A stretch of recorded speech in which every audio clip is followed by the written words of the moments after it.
Hey, it's Tom with a new SYNTH video. I hope you are fine and relaxed. More than a month ago, Arturia sent me the new KeyLab Mk3, the next generation of their premium MIDI keyboard controller series.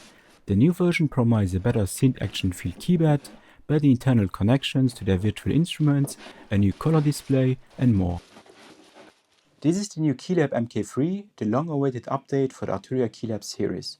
I'm sitting here before the KeyLab 49. There's also 61, with the difference that you have 61 keys instead of 49. And also the pitch and mod wheel layout is here on the left side, while the 61 has them on the top. You can see the new design here is in black. Yes, it's black. Many people always complained, yeah, Arturia released the keyboards only in white and then 2 years later in black. For this one, it's different. You can get the KeyLab 49 and 61 Mk3 in white or in black. That's really cool. I decided here for a black version, or Arturia sent me over the new black version. It looks definitely very nice and more streamlined. Before we go deep into KeyLab Mk3, I want to compare it with the former KeyLab Mk2, which was released in 2018 and since then also in my studio. And especially to see the design differences and so on. Starting here with the mod wheels, they are the same.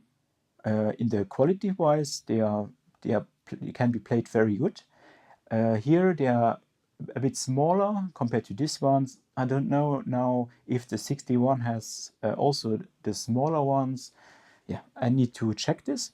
Then the keybed is way better because it feels very smooth and very good, like on a classical synthesizer. So these are really good compared to these ones, which are a bit more clanky.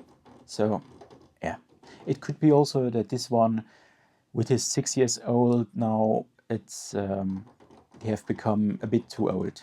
But they work, but it's a different feeling than these ones. Then you can see there are plenty of buttons. The button layout is here differently than here. And I think here it's more logical and more easy to use. Then you have here the pad layout, which is different. The Mk3 has 12, but you have full size, where the 61 only has 16, but smaller ones. But here the main difference is you get visual representation of the aftertouch and velocity of this. So this is really good. And also here the selection of the pads are different. You can see here you have the chord memory and so on. So here the system different than here. You can choose the banks. This is here very easy. A, B, C and D. Then the button layout is also pretty similar, but I prefer here the layout of it, which is a bit more elegant to see and to use. Also from the feature set, I said chord memory is also here, but here is definitely more extended.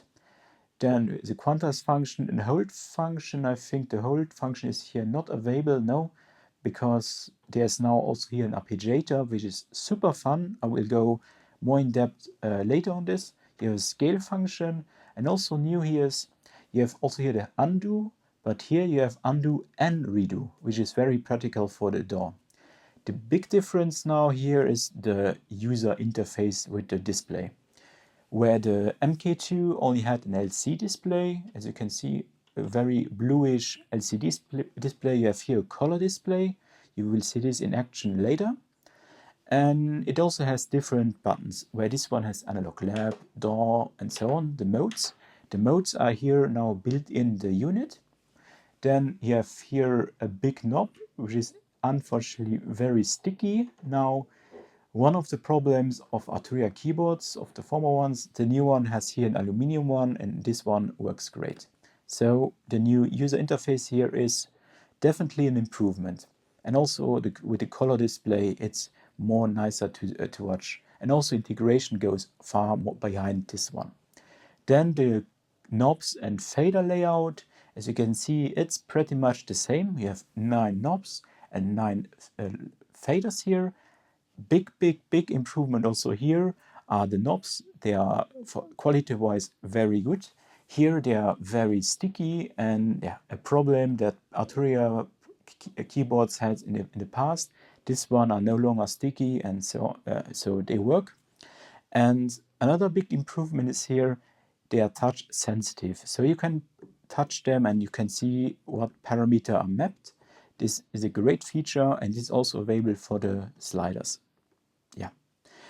One thing I'm missing here is the ability to go through the different layers here. If I go here to, let's say, user, you can use different banks of faders and knobs. This is missing here, but I hope that Arturia will change this in a firmware update, because it would be really nice to have multiple banks of faders and button of pots.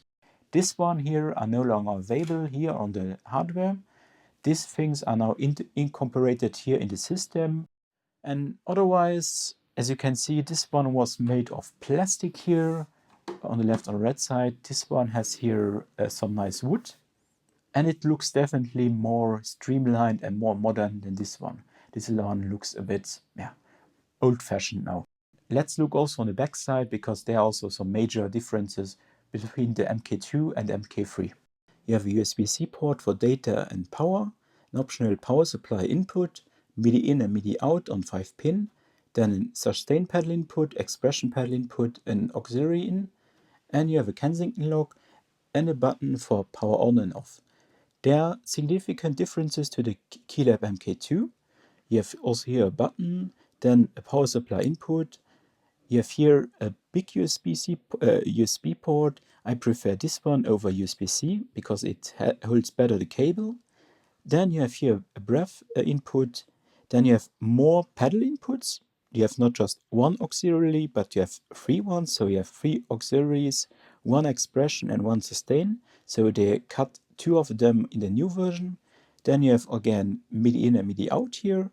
And a big thing that is missing on the Mk3 is the analog CV inputs and outputs, or the CV outputs. So pitch out, gate out, mod 1 and mod 2 are no longer available on the Mk3. Interesting decision.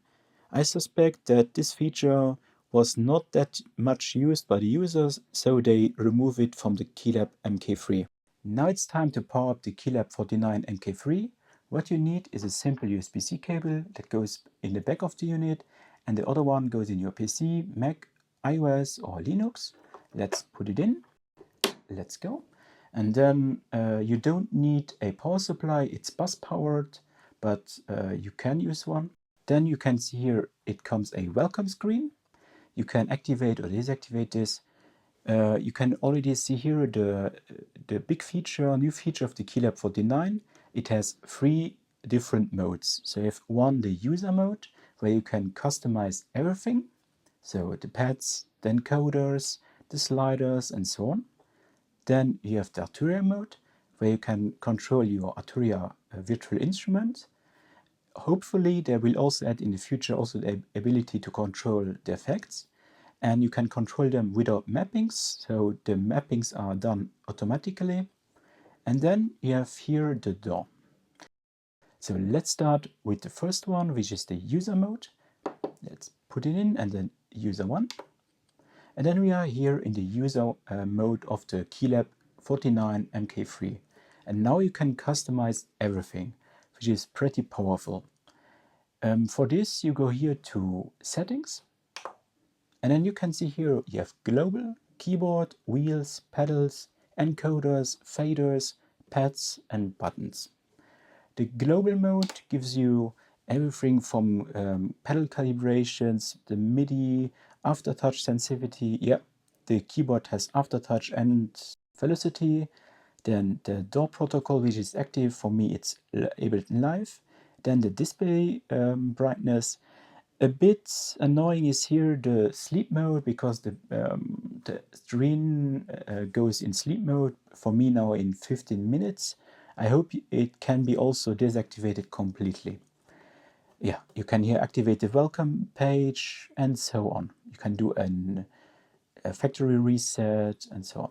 Then in the keyboard mode, you can also change the aftertouch settings here, min, max, the MIDI parts and so on. Then the wheels, the pitch and mod wheels, as you can see here, it's also visualized here in the display. Then the pedals, because you have also pedal input, you can also change this. Then you can change the buttons and encoders. And you can go here to encoders and then customize each encoder with the different MIDI channel, MIDI CC, MIDI channel, the mode, and so on. That's pretty powerful. Then you go here back, you can see encoders. You can also adjust the big encoder here. Yeah, this is here the main encoder. Then you can do the same here with the faders. These are also touch sensitive, so if you press on it, you can then see automatically which parameters are mapped. Also great. And you can also here go to faders and then customize the faders, the name, type, the CC number, the MIDI channel, and so on. Also very customizable here. Okay, then same applies to these pads here. They are also fully adjustable, so you can change here the sensitivity. They have velocity, they have also aftertouch, which is great. Then the pad general settings, if you can see the aftertouch curve, the velocity, yeah. And also here for each bank you can change the color. So if you go here to white, no, I want here a different color. You can see here in blue now. Also a nice feature. And of course per pad you can also change the name of it, the type, MIDI channel, and so on. Yeah, tons of options here. Then you can also save all this in different programs. As you can see here, I have here Arturia, user 1 or A. You go here to program, you can user 1 and then change it. It's very easy. I will give you now a very short demonstration of the KeyLab 49 DAW integration, in my case here with Ableton Live 12. For this you go here in the prog section, not prog rock or prog metal, that would be nice. Then we go here to DAW, and then we have here the DAW section of Ableton Live 12. If you're using now Bitwig or Logic Pro, this will be different. And this is divided in 3 sections. You have here the parameters, then the scenes, then you have in the middle the visualization of your tracks. So I have here the session with analog inside, then with operator, and you have the reverb, delay, and main. And in the bottom here you have the channel sections or the settings. In device mode, you're controlling with these parameters, with the pods and faders, all the parameters of your devices. If I go now here to operator, you can press long on the device. You can change what you are controlling. So I'm controlling here operator or the delay. I control here the operator. So I'm controlling here only the parameters of the operator synthesizer. And these are automatically also mapped. In this case, it's the filter. And these are pre-mapped, so you have here, I think, the envelope. So it is the attack, decay, and so on. And then in mixer mode, you're controlling your channels. So this is then channel 1, channel 2, and channel 3, and so on. And here it controls the volume, and here the pen. This is very easy. Let's take it like this. And also making, again, center. Then you can activate, and this is activate your track. This also works nice. Then you have here a solo section, and you can arm your track. This works also easy. And then you can also here launch a clip of this of the scene 1, for example. Then on the top here, you can also go through your different scenes in the selected channel. So also very easy. Yeah. And then on the left side here, you can also launch your patterns and so on, your clips. And here you have your classic transport controls, stop, records, play, and so on, tap tempo. And also very handy is here undo and redo. Yeah, this is the little integration for Ableton Live. I find it very nicely designed. It's not overwhelming or super complicated. It's nicely done, easy to use, and it also works in my 1 month testing very well. Let's move on to the Arturia plugin integration. they put it now on a new level on the KeyLab Mk3, and it's for me one of the best features also of the keyboard. For this we go now to Prog, then we choose here Arturia, and then you can see here Arturia program, open an Arturia plugin. Unfortunately, so far effects are not supported, but only the virtual instruments. I hope they will also add the effects in the future. And I choose now, for example, here the analog lab. We open it, and then you can see here the actual instrument is visualized on the screen. If you watch several or one video of the Arturia synthesizer, this screen is very familiar. You can play the instrument. Then you can also change parameters. They are automatically mapped.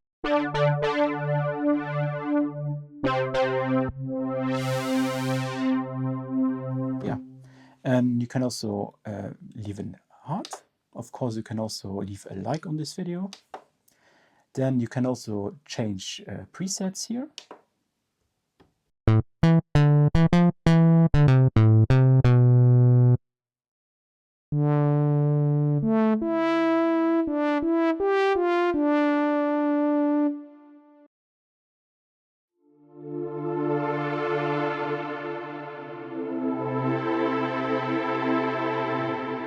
You can also go further. You're pressing on it here.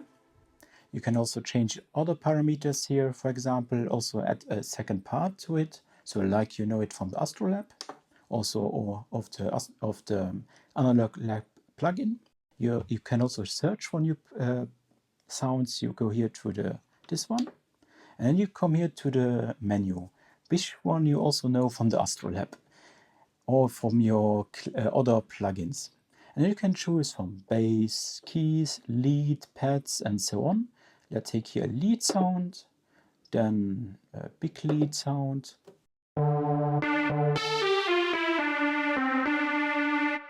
Again, you can also change here for instruments. You can pick sounds for specific instruments like the Juno 60, Korg MS-20. This is lovely visualized here.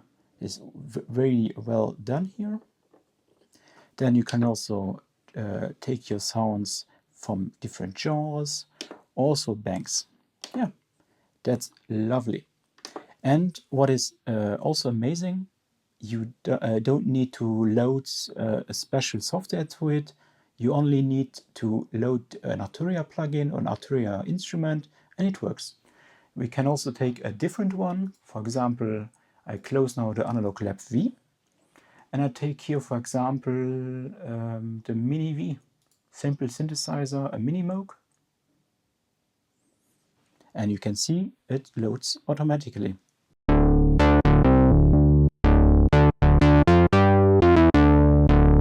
And also here, parameters are mapped.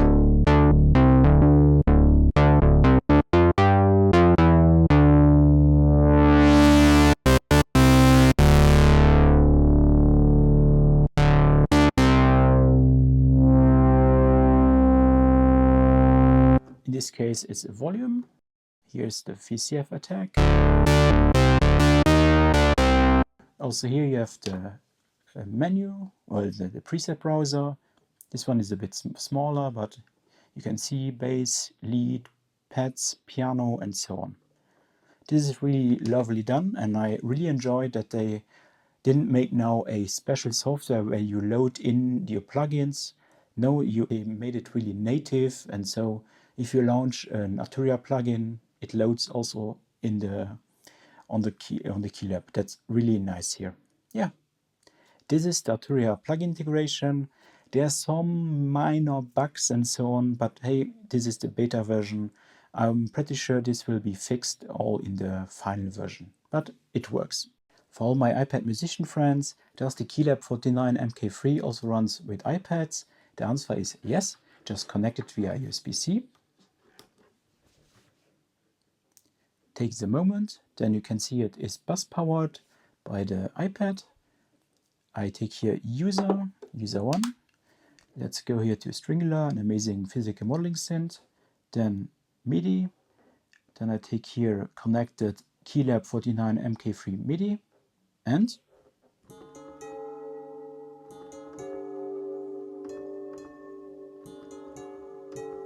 works like a charm. And you can also, of course, use the parameters here, map them, so it works like a normal MIDI controller, and it's bus powered. Great! To showcase you the new chord, scale and up function, I decided now to change the setup from software to hardware, to also show you that the KeyLab Mk3 is also a great hardware controller for your synths. For this I took here the vector synthesizer from Beatlecrab Audio. I simply connected here with the USB-C cable that goes straight to the USB host port of the vector, and then the vector bus powers here the KeyLab Mk3, and you see it works. And of course you can use here these knobs here and faders. You can customize this here in the settings menu. So you have encoders, faders, pads and so on, and also buttons. So you can control also the vector from these faders and pods. Then one of the cool new features of the keyboard is the chord function. You activate it with a button press here. You see it now, it says major.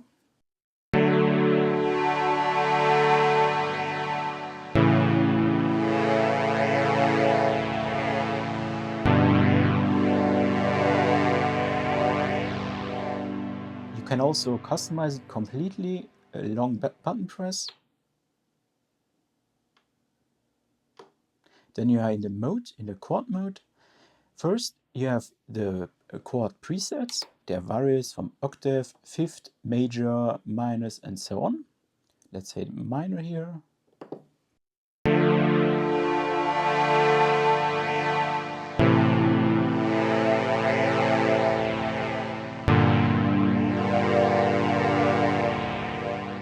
You can also record a new one. You go on it, and let's say I'm definitely not a chord specialist. Then say OK, and your custom chord is created.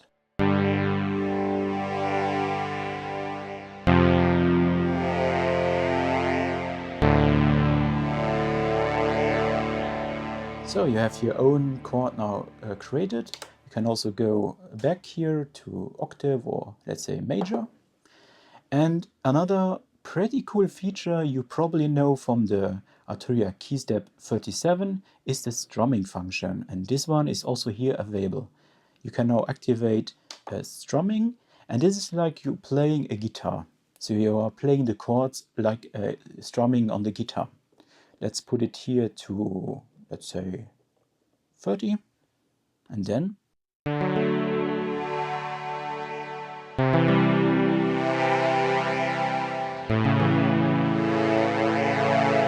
and there are various modes here, so up, alt down,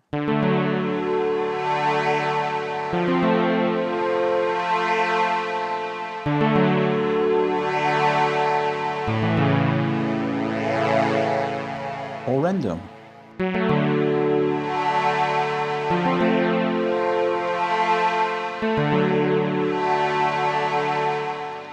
Then you have also a voicing function. Let's say put it in a different way here. Let's put it on. You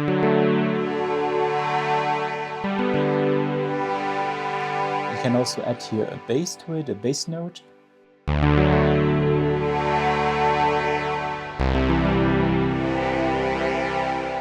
Or even two lower.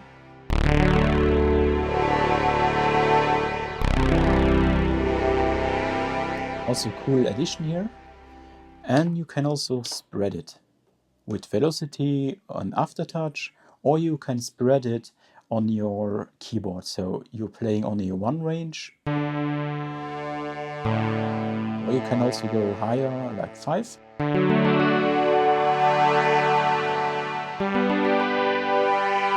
So it's playing more octaves.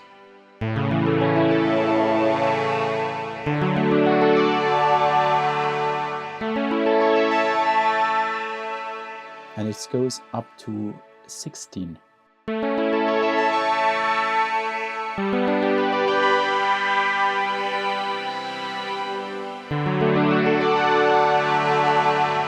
And if I doesn't have yet said, The keyboard also has velocity and aftertouch.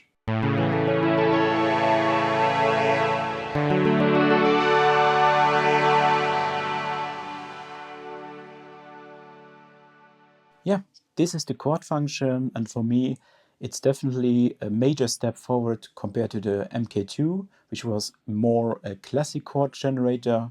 This one is now really a very creative chord generator. Great job here. Next to the new advanced chord generator is also a scale function, a button press you can see which is set, so a C major, a long press. You come to the editor, so you can set here the root note. You can see C, D, E and F and so on, and all this with a nice representation. Then you can also set the type. There are various presets inside, major, minor, Dorian, Lydian and so on. And you can also create your own user scales here with the record function and then save them inside the unit. The last feature I want to show you in the new KeyLab Mk3 is the new Arpeggiator. A button press, it's on, and a long button press, you're on the menu. You have here different modes. You can change the division, gate, octave, swing, BPM and sync. Let's try it out. You have also here a hold function.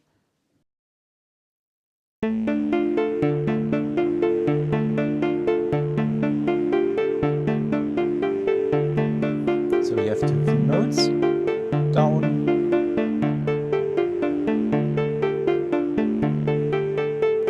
inclusive, exclusive,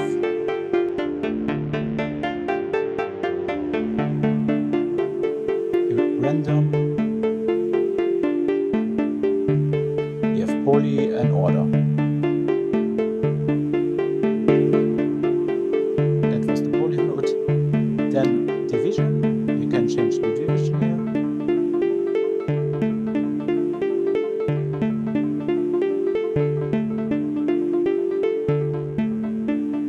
Very, very slow.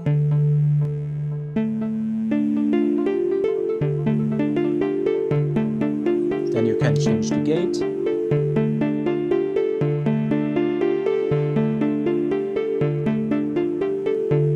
Change the octave.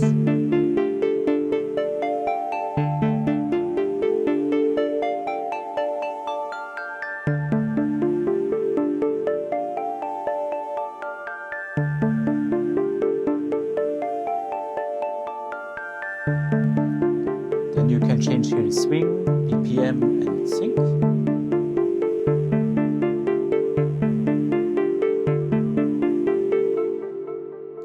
And a very cool feature of the KeyLab Mk3 49 and of the 61 is the randomization. They supercharge the Arpeggiator, and it can be compared with the functions available in the Mini Freak, because you can then turn the Arpeggiator in something very creative. You go inside the render mode, and then you can change here the trigger, the skip, division, octave, gate, ratcheting and velocity. And this gives you tons of interesting new Arpeggiator styles. And for me, the most wild and most fun side is here this randomizer. Press on it and you get wild combinations. So it randomizes the parameters in different ways. So press on it and you can see it randomized here now the parameters. One more. And let's try this one maybe. You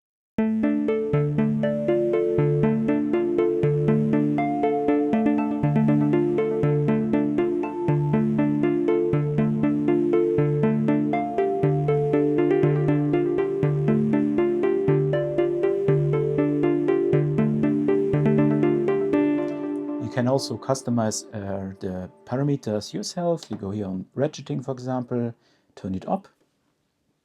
You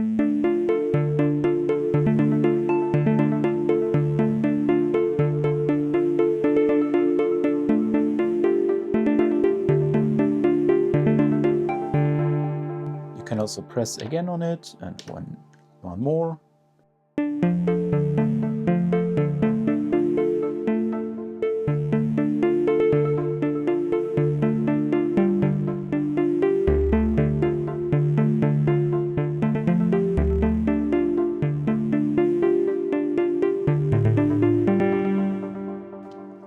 can see it's a lot of fun. You get tons of interesting arpeggiator shapes here. Yeah, and for resetting, just press long press of any button and it goes back to 0 or to the initial value. Yeah, this is the arpeggiator. I think this is a really highlight of the KeyLab Mk3 and it makes a lot of fun to play with. Now the final review. First of all, thanks to Arturia for giving me the chance to test the keyboard 1 month and more in advance. In summary, I really like the new KeyLab Mk3. The new keybed gives a much better synth playing feel.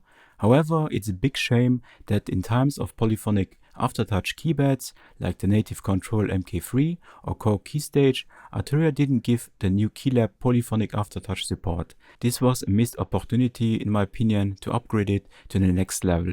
Or we will see maybe in the future a KeyLab Pro with polyphonic aftertouch, who knows. The build quality is great even if it's lighter than the previous version.